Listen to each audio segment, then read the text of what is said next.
Et si les technologies les plus révolutionnaires de l'aviation de demain nous provenaient de Russie? C'est en tout cas ce que pourrait augurer le premier vol d'un avion à moteur électrique supraconducteur, un Yak-40 modifié. Le futur de l'aviation est en marche, nous l'avons déjà vu la semaine passée, et nous continuons avec DHL qui a signé un contrat de 12 avions électriques hélices cargo pour construire le premier réseau d'avions électriques cargo au monde. Le futur de l'aviation, c'est décidément ici sur Première Classe TV et c'est tout de suite.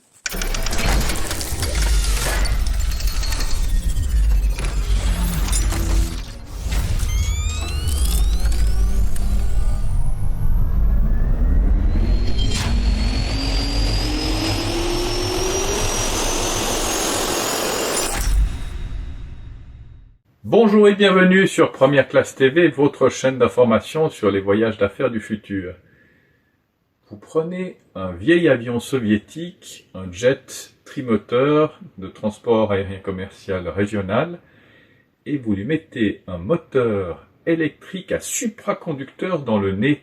C'est ce que les Russes viennent de faire, et nous allons tout de suite voir comment ça fonctionne et si c'est un avenir pour le futur propre de l'aviation. Regardez. Je vous en parlais en avril dernier. Le démonstrateur de l'avionneur russe Yakovlev, en collaboration avec l'Institut central de motorisation aéronautique russe, a désormais réussi le vol inaugural du premier avion doté d'une motorisation électrique supraconducteur.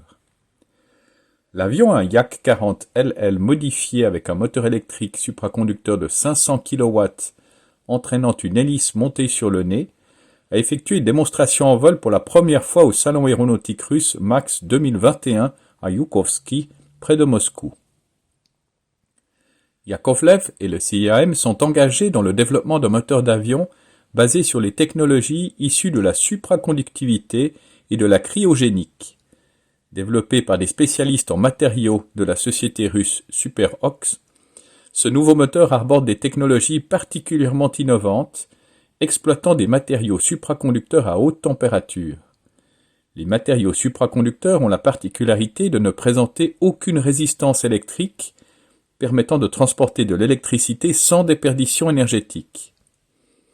Un moteur électrique supraconducteur pourrait voir ses pertes électriques divisées de moitié, permettant d'exploiter au mieux la densité énergétique embarquée à bord des batteries ou des piles à combustible. La tension électrique pourrait être abaissée bien au-dessous des 500 volts.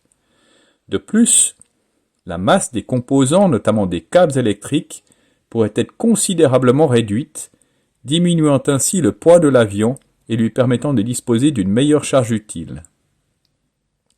L'utilisation des technologies hybrides dans l'aéronautique pourrait réduire de 70% la consommation de carburant. La supraconductivité serait alors utilisée pour optimiser les performances des moteurs hybrides utilisant des carburants traditionnels. Un des avions électriques au développement le plus avancé, c'est le Hélice de Eviation que nous avons vu il y a quelques semaines. Eh bien, cet avion vient de recevoir ses premières commandes de la part de DHL, le célèbre transporteur cargo, qui va développer le premier réseau cargo électrique aérien au monde. Regardez. DHL façonne l'avenir de l'aviation durable avec une commande du tout premier avion cargo entièrement électrique de la société Eviation. Avec cet engagement, DHL vise à mettre en place un réseau express électrique et à faire un pas en avant vers l'aviation durable. L'avion électrique d'Eviation, Hélice, peut être piloté par un seul pilote et transporte 1200 kg de marchandises. 12 avions e-cargo zéro émission formeront ainsi le premier réseau express électrique au monde au sein de DHL.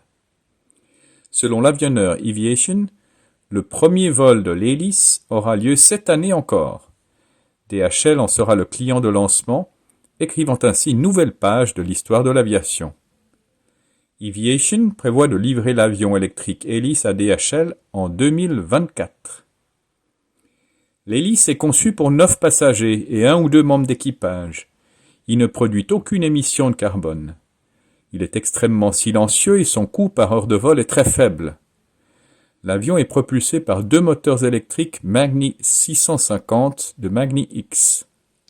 Les seuls systèmes de propulsion électrique éprouvés en vol aujourd'hui. Le système de batterie de l'hélice à haute densité énergétique et à volume unique est fabriqué à partir de cellules de batterie que l'on trouve déjà actuellement sur le marché. C'est ainsi que se termine cette édition de Première Classe TV. N'oubliez pas de cliquer sur j'aime, de vous abonner, de partager ces vidéos. Nous nous retrouvons la semaine prochaine dans une édition spéciale Brésil. Nous allons chez Embraer et nous allons découvrir 2 projets de développement de l'aviation de demain chez Embraer au Brésil. À la semaine prochaine.